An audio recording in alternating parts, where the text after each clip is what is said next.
सत्य समाचार, तटस्थ समाचार, समाज बदल्ने हाम्रो अभियान। नमस्कार, यो हो टाइम समाचार। म वीरेन्द्र मन्सुर गरौँ बालबालिकालाई लुबाट जोगाउन सम्बन्धी प्रसङ्गबाट।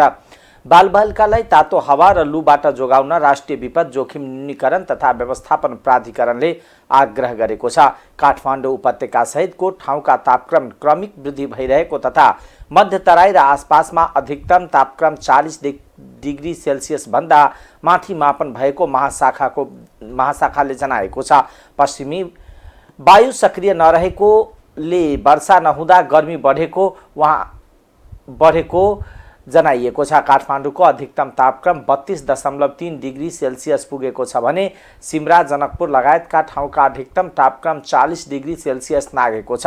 अत्याधिक गर्मी बढेपछि प्राधिकरणले सार्वजनिक सूचना निकालेर बालबालिकालाई तातो हावा र लुबाट जोगाउन आग्रह गरेको हो। बालबालिकाको साथमा पानीको बोतल सधैँ राख्न र उनीहरूलाई कागती पानी, नारियल पानी, ताजा फलफुल रस नियमित रूपमा खुवाउन भनिएको छ। यस्तै हल्का रङको सुतीका कपडा लगाउन, टाउको ढाक्न वा छाताको प्रयोग गर्न, पत्रु खाजा अर्थात् जङ्क फुड नखान र दिउँसो 12 बजेदेखि 4 बजेसम्म कडा घाममा घर बाहिर सकेसम्म ननिस्किन प्राधिकरणको सुझाव छ। यदि बालबालिकालाई रिङ्गटा लाग्ने, वान्ता भए, धेरै टाउको दुखे वा सास फेर्न गाह्रो भए तुरुन्त नजिकको अस्पताल वा स्वास्थ्य चौकी लैजान पनि सुझाव दिएको छ।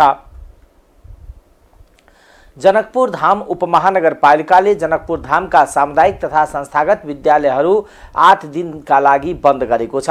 उपमहानगरले अत्याधिक गर्मीका कारण बालबालिकाको स्वास्थ्यमा पर्न सक्ने प्रतिकूल असरलाई मध्यनजर गर्दै 19 गतेदेखि 16 गतेसम्मका लागि विद्यालयका प्रशासनिक काम बाहेकका पठन पाठन बन्द रहने निर्णय गरेको हो। विद्यालयमा दिएको बिदालाई वर्षे बिदाबाट कट्टा हुने गरी बिदा दिने उपमहानगरका अन्तर्गतका विद्यालयहरूलाई निर्देशन दिएको छ। विगत केही दिनदेखि जनकपुर धाम लगायत मध्य प्रदेशमा गर्मी अत्याधिक बढेको छ।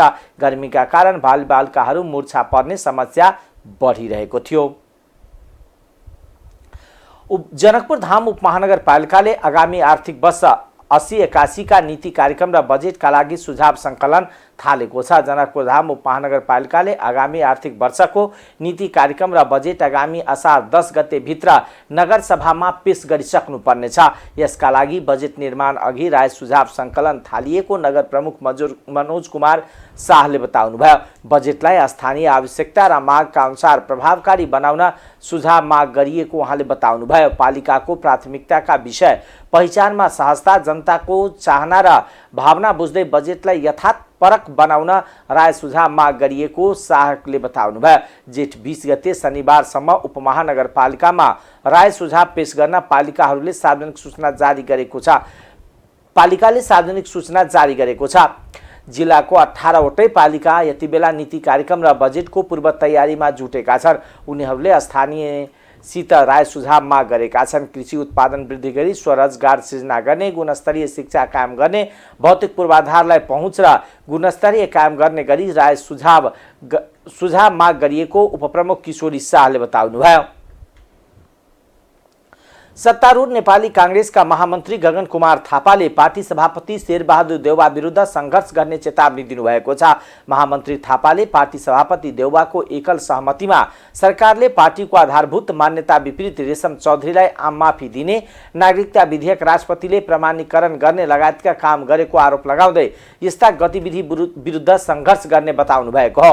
प्रेस युनियन नेपालले शुक्रबार काठमाडौँ आयोजना गरेको एक कार्यक्रममा बोल्दै उहाँले पार्टीलाई उठ्नै नदिने गरी सभापति देउवाले सरकारलाई दिएको ती सहमतिहरू आफूलाई सह्य नहुने बताउनुभयो। उहाँले अब पार्टी सभापति देउवाले गर्दै आएका यस्ता गलत निर्णयको सङ्घर्ष गरेर पनि रोक्नुपर्ने भन्दै साथ दिन पार्टीका नेता कार्यकर्तालाई आह्वान समेत गर्नुभयो।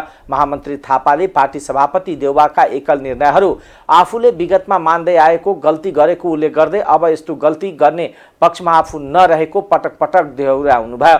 कांग्रेस बदल्नु पर्ने भएकोले आफैलाई बदल्न चाहेको उहाँको भनाइ थियो।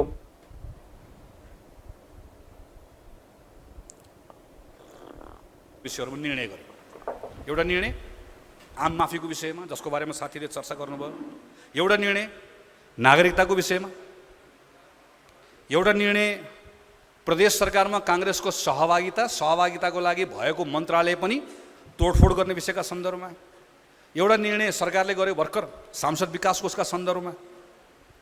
यी यस्ता कैयन विषयहरू छन् जुन विषयहरू मैले लङ लिस्ट भन्न सक्छु।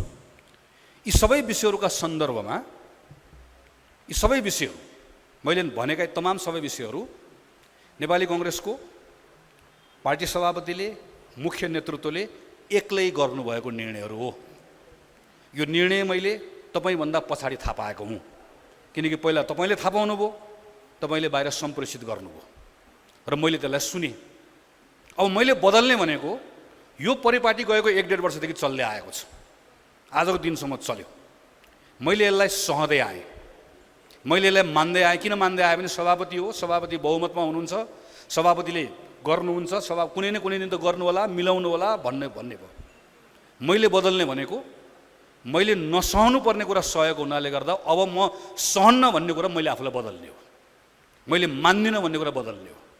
जुन कुराले पार्टीको हित गरिरहेको छैन, पार्टीको अहित गरिरहेको कुरा, पार्टीको फन्डामेन्टल आधारभूत मान्यतासँग बाजिने गरिकन गरिएका जुन निर्णयहरू छन्, ती निर्णयहरूको भारी प्रकारान्तरले हामी पार्टीका तमाम सदस्यले जुन बोक्नुपर्ने स्थिति बनेको छ, यो गर्ने क्रमलाई अब रोक्ने हो।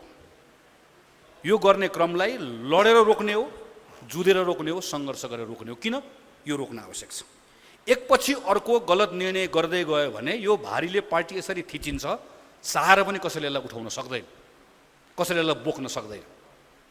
म यी विषयहरूका सन्दर्भमा पार्टीमा आफूले गरिरहेको ठाउँबाट म अहिलेसम्म जसरी काम गरिरहेको छु, म यो काम गर्ने तरिकालाई बदल्न चाहन्छु। किन मैले आफूलाई बदलेँ भने मात्रै मैले पार्टी बदलिन्छ, बदलिनुपर्छ भनेर भन्न पाउँछु। म यसै गरिकन पार्टीका प्रत्येक साथी नयाँ भूमिकाका लागि आफूलाई बदल्न तयार हुनुपर्छ भन्ने ठान्दछु। त्यसको प्रारम्भ कहाँबाट गर्नुपर्छ? हामीले मानौँ कि नमानौँ, नेपाली कांग्रेसको हामी प्रत्येक सदस्य कुनै न कुनै गुटसँग आबद्ध छौँ। यो गुटसँग आबद्ध हुने कुरा फेरि कसैले कोही राम्रो या नराम्रो मैले होइन, बाई डिजाइन। हाम्रो पार्टी बनेकै कसरी छ? हामीले तल सदस्यता बाँड्छौँ, सीमित मान्छेलाई सदस्यता बाँड्छौँ। त्यो सीमित मान्छेलाई सदस्यता बाँडेपछि त्यो सदस्यताको बिचमा हामी चुनाव गर्छौँ। चुनाव गर्दाखेरि हामी पार्टीको तल्लो इकाइमा चुनाव गर्छौँ। त्यो चुनाव गर्दै गर्दा हामी समूह बनाएर चुनाव लड्छौँ। म पनि लडेँ, हामी सबै लड्छौँ। अनि माथिदेखि तलसम्म गुट बन्छ, अनि त्यही गुटको आधारमा पार्टीको कमिटी बन्छ, अनि बिस्तारै बिस्तारै पार्टीभन्दा पनि गुट महत्त्वपूर्ण हुन्छ र गुट बिस्तारै बिस्तारै गिरोहमा बदलिन्छ। अनि त्यही प्रत्येक पार्टीको सदस्यको जस्तो म पार्टीको महामन्त्री भएँ, मेरो लागि चाहिँ पार्टीभन्दा पनि ठुलो के हुन्छ? मेरो लागि गुट ठुलो हुन्छ। किन कुन गुटबाट म जितेँ, मैले पार्टी सभापतिलाई पनि गुट ठुलो हुन्छ, गुट ठुलो हुन्छ। त्यो गुटलाई जोगाउनु पर्ने हुन्छ। उम्मेदवार कसले छान्छ? गुटले छान्छ। अनि उम्मेदवार गुटभित्र पनि कसले छान्छ? गुटको प्रमुखले छान्छ। दाइ भए भाउजू छान्छ, दिदी भए भिनाजु छान्छ, बुवा भए छोरा छान्छ, आमा भए छोरी छान्छ। कसलाई छान्ने हो त? आफ्नै त छान्ने हो। किनकि हामीले बनाएको यो कुनै व्यक्तिको दोष होइन। हेर्नुहोस्, कसैलाई दोष दिएर हुन्न, म भए पनि त्यही हुन्छ। किन यस्तो हुन्छ भने हामीले पद्धति बनाएको यस्तो भयो। त्यसो यसलाई भत्काउनु पर्यो। यसलाई काङ्ग्रेसभित्रका तमाम गुटहरूलाई भत्काउनु पर्यो। भत्काउनुको लागि अहिले पहिला हामीले मनमा छाड्नु, अब गुट भत्काउने। त्यो गुट भत्काउने कुरा चाहिँ, तर त्यसलाई संस्थागत गर्नलाई के गर्नु पर्यो? महामन्त्री थापाले पार्टीलाई दाइहरूको पार्टीको रूपमा नभई तल्ला तहका कार्यकर्ताहरूको पार्टीका रूपमा रूपान्तरण गर्न आफ्नो देशव्यापी अभियान चलाउने घोषणा समेत गर्नुभयो। राष्ट्रिय प्रजातन्त्र पार्टीमा आबद्ध राष्ट्रिय प्रजातान्त्रिक युवा संगठनले काठमाडौँको लैनचौर स्थित भारतीय दूतावास अगाडि विरोध प्रदर्शन गरेको छ। भारतको नयाँ संसद भवनमा नेपालको भूमि समेत समावेश गरिएको नक्सा राखिएको भन्दै विरोधमा सो संगठनले शुक्रबार विरोध प्रदर्शन गरेको हो। नेपाली भूमि समेटिएको मुरल भित्ते नक्सा भारतको संसद भवनमा राखेपछि त्यसको विरोधमा उत्रनु परेको संगठनका नेता सुदीप फ्यालले जानकारी दिनुभयो। उहाँले भारतले आफ्नो नक्साबाट नेपाली भूमि नहटाएसम्म आफूहरूको आन्दोलन नरोकिने चेतावनी समेत दिनुभयो। विरोध प्रदर्शनमा उत्रिएकाहरूले नेपालमाथिको हेफा प्रवृत्ति देखाएको भन्दै भारत विरुद्ध चर्का नाराबाजी लगाएका थिए। उनीहरूले प्रधानमन्त्री भारतसँग नेपाली लिने विषयमा कुरा समेत नगरेको भन्दै आक्रोश व्यक्त गरेका थिए।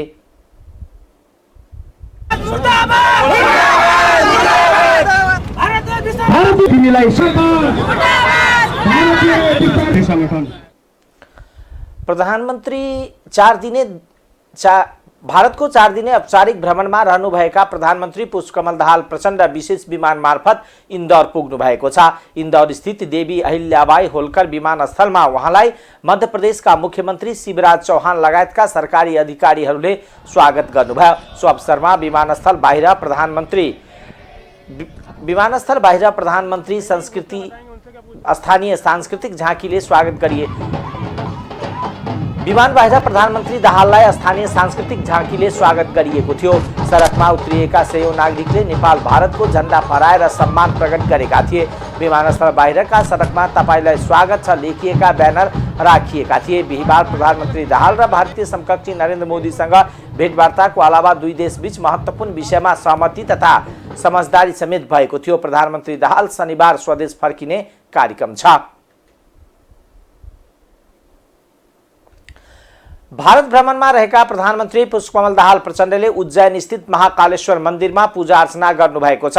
नयाँ दिल्लीबाट विशेष विमान मार्फत उज्जैन पुगेर प्रधानमन्त्री प्रचण्डले महाकालेश्वरको पूजा अर्चना गर्नुभएको हो। सोही क्रममा उहाँले विमानबाट लगिएका 108 केजी रुद्राक्ष र 51,000 रुपियाँ दान गर्नुभयो। पूजा गर्ने कार्यक्रममा प्रधानमन्त्री प्रचण्डसँगै अर्थमन्त्री डाक्टर प्रकाश शरण महत पनि सहभागी हुनुभएको थियो। भारतको 12 ज्योतिर्लिङ्ग मध्ये महाकालेश्वर पनि एक हो।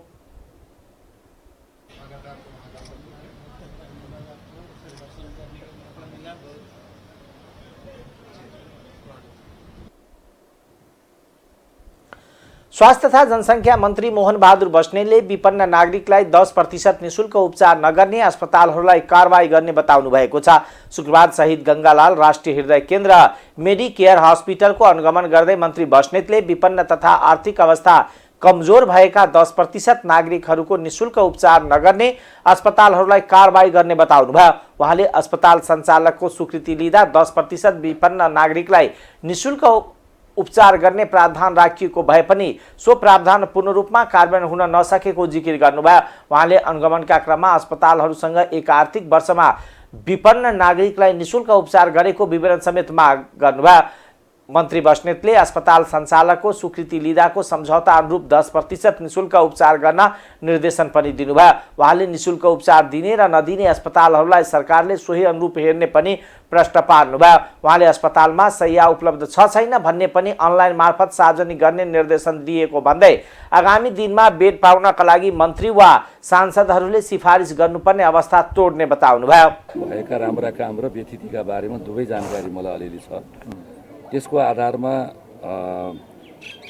अब हाम्रै राष्ट्रिय सेवा कर्मचारीहरू साथीहरू चाहिँ टाइममा अफिस नजाने पनि रोग छ। हामीले यसलाई सुरुवात गरेका छौँ। यसमा केही सुधारहरू भएको छन् र आवश्यकताभन्दा बढी इक्विपमेन्टहरू जथाभावी खरिद प्रक्रियाका कुरा पनि गुनासो तपाईँहरूकै मिडियाले पनि बेला बेला लेख्ने गरेको छ। त्यसलाई व्यवस्थापन गर्ने हिसाबले हिजो खरिद गरेका इक्विपमेन्टहरू कुन ठाउँमा कुन अवस्थामा के गुणस्तरीय कुन मूल्यमा चाहिँ भएको हो त्यो गतिविधि पनि हामीले जानकारी लिएर र चाहिँ अहिले चाहिँ विभागले त्यसको सबैतिरबाट रेकर्ड लिएर चाहिँ केही फाजिलमा रहेका इक्विपमेन्टहरू विभागले चाहिँ आफैले कब्जामा लिएको पनि अवस्था छ हाम्रो मन्त्रालयको चाहिँ निर्देशनमा।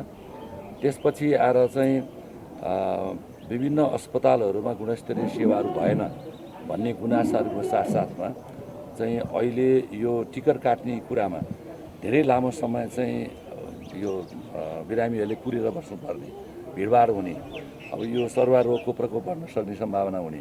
त्यस कारणले गर्दाखेरि हामीले सबैलाई यो अनलाइन टिकट भन्दाखेरि सर्वसाधारण कतिपय मान्छेले त्यो जान्दैनन् सक्दैनन् र फिजिकल्ली उपस्थित हुने पनि हुने र अनलाइनबाट टिकट काट्न चाहनेहरूलाई पनि त्यो काटाउने व्यवस्था गर्ने देशभरि हामीले त्यो निर्देशन दिएका छौँ। अहिले त्यो प्रक्रिया सुरु भइसकेको छ र केही डायलिसिस गर्ने सुविधा पाइएला कि यो अस्पतालमा गएर चाहिँ आइसियु बेड पाइएला कि भनेर भौतारिँदै चाहिँ अब बिरामीहरू बाटैमा पनि अब दुर्घटना हुन सक्ने, मृत्युवरण गर्नुपर्ने, बढी दुःख पाउने, बढी खर्चिलो हुने त्यो अवस्थाको बारेमा पनि मलाई जानकारी थियो।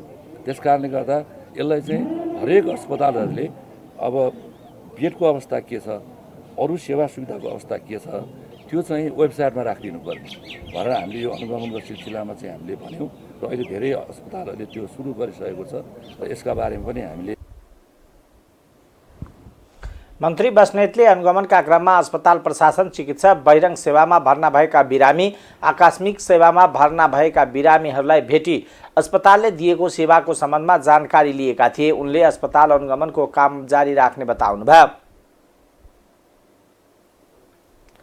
शेयर लगानीकर्ताहरूले पुँजीगत लाभकरलाई अन्तिम कर नै कायम गर्न माग गर्दै काठमाडौँमा प्रदर्शन गरेका छन्। उनीहरूले शेयर कारोबारमा बजेटले गरेको व्यवस्थाप्रति आपत्ति जनाउँदै काठमाडौँको माइती घरमा विरोध प्रदर्शन गरेका हुन्। व्यक्तिगत लगानीकर्ताबाट भुक्तानी हुने गरी हुने 5% र 7.5% पुँजीगत लाभ कर अन्तिम गर्नुपर्ने र पुँजी बजारमा 39% कर नमान्ने जनाएका छन्। प्रदर्शनमा सहभागीहरूले आर्थिक विधेयक संशोधन र गर पश्चगामी कर नीति खारिज गर, लगानीकर्तामाथि जाल जेल बन्द गर लगायतका प्लेकार्ड प्रदर्शन गरेका थिए।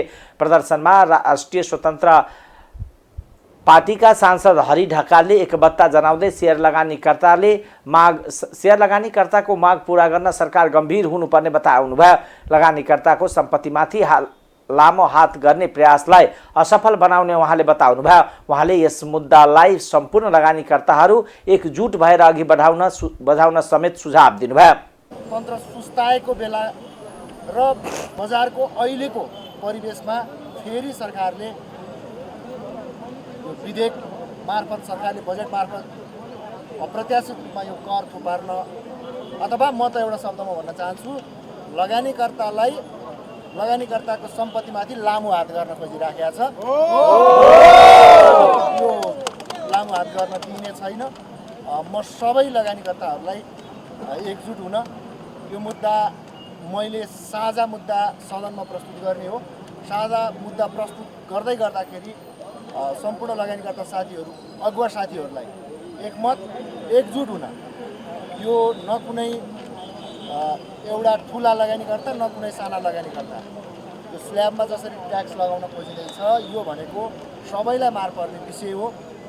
म आफै पनि यसमा सदनमा सशक्त रूपमा प्रतिकार गर्नेछु। यो आश्वस्त पारी र लगानीकर्ताका अगुवा साथीहरूलाई एकमत राख्न र एक हुन। यस्तो परिस्थितिमा तपाईँहरू एकमत हुनु भएन भने म एकजना मात्रै सदनमा उठाएर, म प्रतिपक्षमा, हाम्रो पार्टी प्रतिपक्षमा छ, प्रतिपक्षमा उठाएको आवाज कसरी चाहिँ सरकारले चाहिँ अवहेलना गर्छ भन्ने कुरा तपाईँहरूलाई जगजाहेर छ। यो विधेयक संशोधनको लागि विधेयक यदि दर्ता गर्ने हो भने पनि त्यो संशोधन विधेयक फेल हुन्छ। सरकार पक्षबाटै यो संशोधन प्रस्ताव आउनुपर्छ। यो प्रक्रिया नबुझिकन केही साथीहरूले फेरि कर कार्यालयमा विज्ञप्तिले केही पनि हुनेवाला छैन।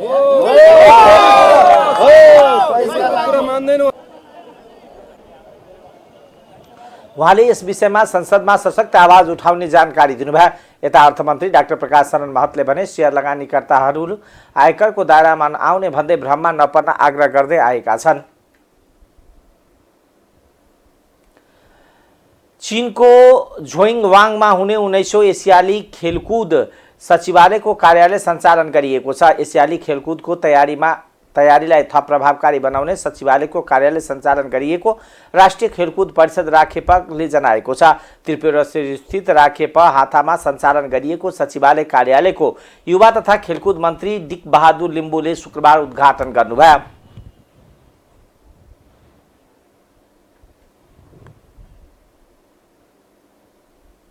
ढङ्गले चाहिँ कामहरू बढाउन कोसिस गरिरहेका छौँ। अब सबै राम्रो गर्दा गर्दै पनि काहीँ न काहीँ चाहिँ छुटिरहेको हुनसक्छ, तर अब सबै साथीहरूको सहभागिता गर्न सक्यो भने बजेट अभाव नहोस् भनेर चाहिँ हामीले प्रक्रिया अगाडि बढाइसकेको अवस्था पनि हुन्छ। त्योभन्दा माथि उठेर चाहिँ काम गर्नुपर्छ भन्ने मेरो सबैलाई अनुरोध पनि छ। मूल गरी राष्ट्रिय टिम तयार गर्ने जिम्मा भएकोले राष्ट्रिय सङ्घहरूले, थुप्रै सङ्घहरूले आफ्ना टिमलाई व्यवस्थित रूपले तयारी गर्ने कामहरू भइराखेकै छ। यद्यपि कतिपय राष्ट्रिय सङ्घहरूका सन्दर्भमा तयारीलाई फितलो छ। हामीले परिषदमा तालिम तथा प्रशिक्षण विभाग लगायत परिषदका विभिन्न मुख्य विभागहरू र खास गरिकन तालिम तथा प्रशिक्षण विभाग नियमित तालिमहरू सञ्चालन भइराखेको छ। तर त्यो नियमित तालिमबाट अब विशेष तालिमतिर लैजाने गरी परिषदको बोर्ड बैठकले पनि त्यो कुरालाई निर्देशक जो 19औं एसियन गेमको तयारी यो सचिवालयको सचिव समेत जिम्मेवारी सम्हाल्नु भएको प्रचण्डजी कहाँ त्यो आइसकेपछि त्यसका सो अवसरमा राखेपाका सदस्य सचिव एवं 19औं राष्ट्रिय खेलकुद सचिवालयका संयोजक टङ्कलाल घिसिङ सहितका अन्य पदाधिकारीहरूको उपस्थिति रहेको थियो। नेकपा माओवादी केन्द्रका उपाध्यक्ष अग्निप्रसाद सापकोटाले चीन नेपालको शान्ति प्रक्रियामा टुङ्गो पुर्याउने जस्तो सुकै सहयोग गर्न तयार रहेको बताउनु भएको छ। चीन भ्रमणबाट स्वदेश फर्किएपछि शुक्रबार आयोजित पत्रकार सम्मेलनमा बोल्दै सापकोटाले एउटा असल छिमेकीको रूपमा चीन सहयोग गर्न तयार रहेको बताउनुभयो। विश्व शान्तिका लागि चीनले जुन पहल गरेको छ त्यसमा हाम्रो पहल कदमी हुनु आवश्यक रहेको बताउनुभयो। चिनिया कम्युनिस्ट पार्टीको अन्तर्राष्ट्रिय विभाग प्रमुखसँग भेट भएको उहाँले जानकारी दिनुभयो। विभिन्न प्रान्तका सेक्रेटरीहरू र प्रान्तका सरकारका प्रमुखसँग पनि भेट भएको सापकोटाले जानकारी दिनुभयो।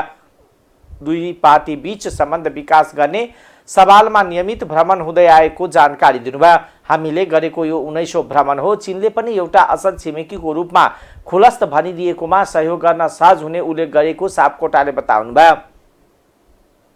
सम्बन्ध विकास गर्ने, खास गरी हामी शान्ति प्रक्रियामा आइसकेपछि हाम्रो सम्बन्ध अलिकति जीवन्त, सजीव र अलि बाक्लै भएको थियो।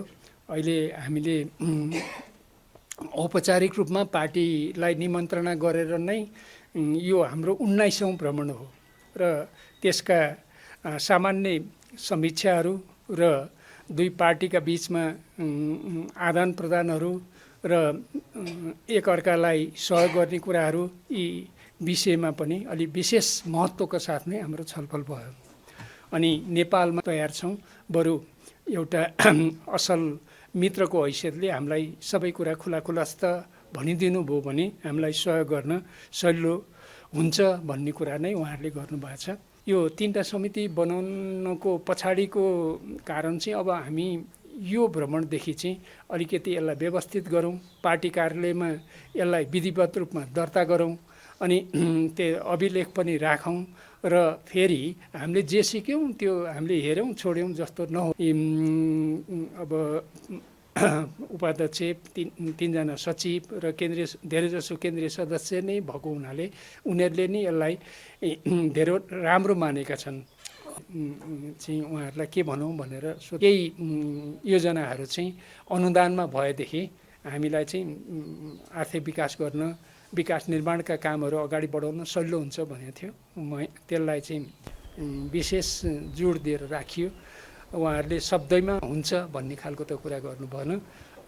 1-to-1मा कुराकानी गर्दा मन्त्रीले चाहिँ के भन्नुभएको छ भने यो कुरा हामी माथि भन्छौँ, माथि भने राष्ट्रपति एवं महासचिवलाई भन्छौँ भनेपछि त्यसलाई सकारात्मक रूपमा लिएको हिसाबमा हामीले बुझेका छौँ।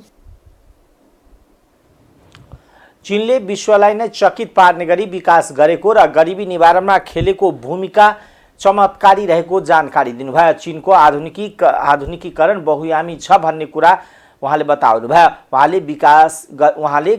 उनीहरूले गरेको यो आधुनिकीकरण र नयाँ विश्व व्यवस्थाका लागि हो भन्ने र हेर्दा साँच्चीकै चीनले धेरै विकास गरेको बताउनुभयो। अब आर्थिक समाचार।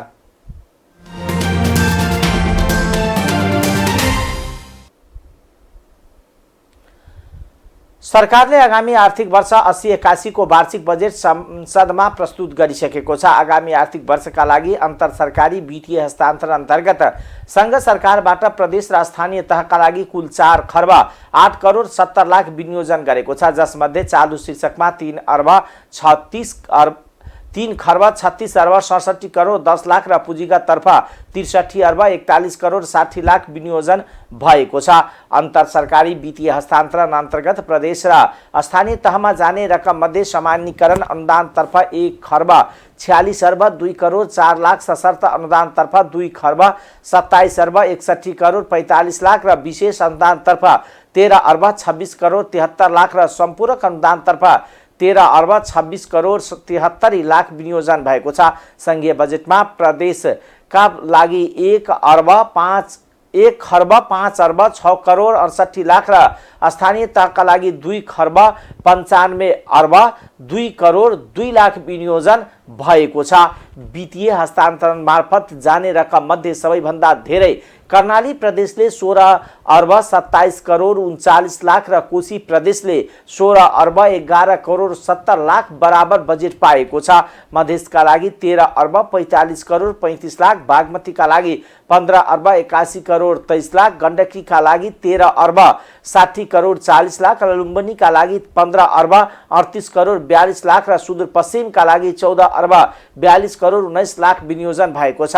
स्थानीय तहका लागि वित्तीय हस्तान्तरण मार्फत गरिएको रकम मध्ये महानगरपालिकाका लागि 10 अर्ब 31 करोड 98 लाख, उपमहानगरपालिकाका लागि 10 अर्ब 42 करोड 22 लाख र नगरपालिकाका लागि 1 खर्ब 31 अर्ब 21 करोड 43 लाख र गाउँपालिकाका लागि 1 खर्ब 43 अर्ब 6 करोड 39 लाख विनियोजन भएको छ। महानगरपालिकामा गएको संघीय अनुदानको बजेट हेर्दा सबैभन्दा धेरै पोखरा महानगरपालिकाले 2 अर्ब 76 करोड 32 लाख र काठमाडौँ महानगरपालिकाले 2 अर्ब 14 करोड 31 लाख पाएका छन्। त्यसैगरी विराटनगर महानगरपालिकाका लागि 1 अर्ब 19 करोड 24 लाख, भरतपुर महानगरपालिकाका लागि 1 अर्ब 75 करोड 3 लाख, ललितपुर महानगरपालिकाका लागि 1 अर्ब 13 करोड 87 लाख र वीरगञ्ज महानगरपालिकाका लागि 1 अर्ब 33 करोड 21 लाख विनियोजन भएको छ।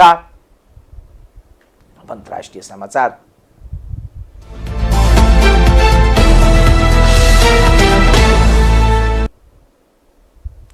सेनेगलमा विपक्षी नेतालाई अदालतले सजाय सुनाएपछि भएको झडपमा 9 जनाको ज्यान गएको छ। अदालतले राष्ट्रपति म्याकी सालका प्रतिद्वन्दी उस्माने सोनाकोलाई बिहिबार 2 वर्षको जेल सजाय सुनाएपछि देशका विभिन्न भागमा भएका झडपमा 9 जनाको ज्यान गएको गृहमन्त्रीले बताउनुभयो।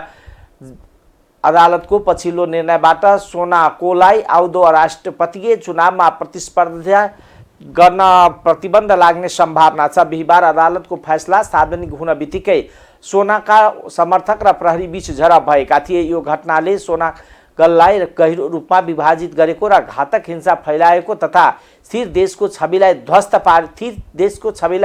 पारेको छ। बिहिबारको फैसलापछि प्रहरी र प्रदर्शनकारी बीच झडप मात्र भएन, राजधानी ढाका र जिगुन्जोमा बसहरूमा आगो लगाइयो। सार्वजनिक र निजी यात्रा सम्पत्तिमा आक्रमण हुँदा 9 जनाको ज्यान गएको गृहमन्त्री एन्टोनो डियोमोले राष्ट्रिय टेलिभिजनमा बताउनुभयो। बलात्कार अभियोगमा अदालतले सोनाकोलाई जेल सजाय सुनाएको हो। ढाकाका फौजदार अदालतले फैसला सुनाएपछि सोनाकोको पार्टी नागरिकलाई सडकमा आउन आह्वान गरेको थियो।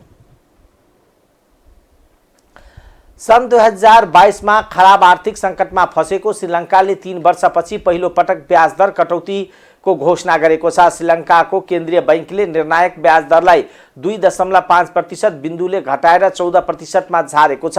गएको महिनामा मुद्रास्फीति घटेर 25.2% मा झरेको तथ्याङ्कले देखाएपछि ब्याज दरमा कटौती गरिएको समाचार संस्था एपीएफले जनाएको छ। अघिल्लो महिनाको तुलनामा मुद्रास्फीति झन्डै 10%ले घटेको देखिएको छ। सन् 2020 को जुलाईमा दरहरू 1% बिन्दुले घटाइएपछि यो पहिलो कटौती हो। आर्थिक सङ्कट बढ्दै गएपछि केन्द्रीय बैंकले सन् 2022 को सुरुदेखि नै ब्याज दर घटाउन सुरु गरेको थियो र गएको वर्षको अप्रिलमा 7% बिन्दुले वृद्धि गरेको थियो। आर्थिक रूपमा धराशायी बनेको एसियाली देश श्रीलङ्काले मार्चमा अन्तर्राष्ट्रिय मुद्रा कोषबाट कर्जा सहयोग प्राप्त गरेको थियो र 4 वर्षको अवधिमा कोभिड र राजनीतिक सङ्कटका कारण ऋणभार चुलिएको थियो। अहिले अर्थतन्त्रमा सुधारको सङ्केत देखिएको छ। श्रीलङ्कामा अति आवश्यक वस्तुहरूको लागि समेत भुक्तानी गर्न नगद अभाव भएपछि खाद्यान्न, इन्धन र औषधिको समेत अभाव भएको थियो। तत्कालीन राष्ट्रपति गोटाबाया राजपक्षले महिनौ लामो विरोध प्रदर्शनपछि जुलाईमा देश छाड्ने र राजीनामा दिन बाध्य हुनुभएको थियो। अब खेलकुद समाचार।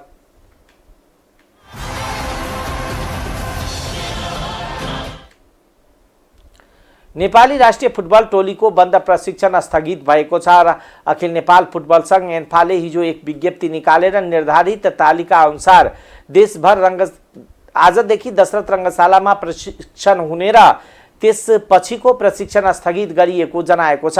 भारतमा हुने 14औं संस्करणको पुरुष साफ च्याम्पियनसिप र त्यसअघि फिलिपिन्सको मैत्रीपूर्ण खेलका लागि हिजोदेखि प्रशिक्षण सुरु भएको थियो। तर शहीद स्मारक डिभिजन लिग खेलिरहेको 10वटा क्लबले लिग सकिएपछि मात्र आफ्नो खेलाडीलाई बन्द प्रशिक्षणमा पठाउने निर्णय गरेपछि इन्फाले प्रशिक्षण स्थगित गरेको हो। मुख्य प्रशिक्षक भिन्सोन्जो आर्बट एन्सेले मंगलबार 30 सदस्यीय प्रारम्भिक टोलीको घोषणा गरेका थिए। साफ च्याम्पियनसिप आउँदा असार 6 गतेदेखि 18 गतेसम्म बेङ्गलोरमा हुनेछ। साफको तयारीका लागि नेपालले जेठ 32 गते फिलिपिन्ससँग मैत्रीपूर्ण खेल्नेछ। टाइम्स समाचार अहिलेको लागि यति नै। हेर्दै गर्नुहोला टाइम्स टेलिभिजन। नमस्कार।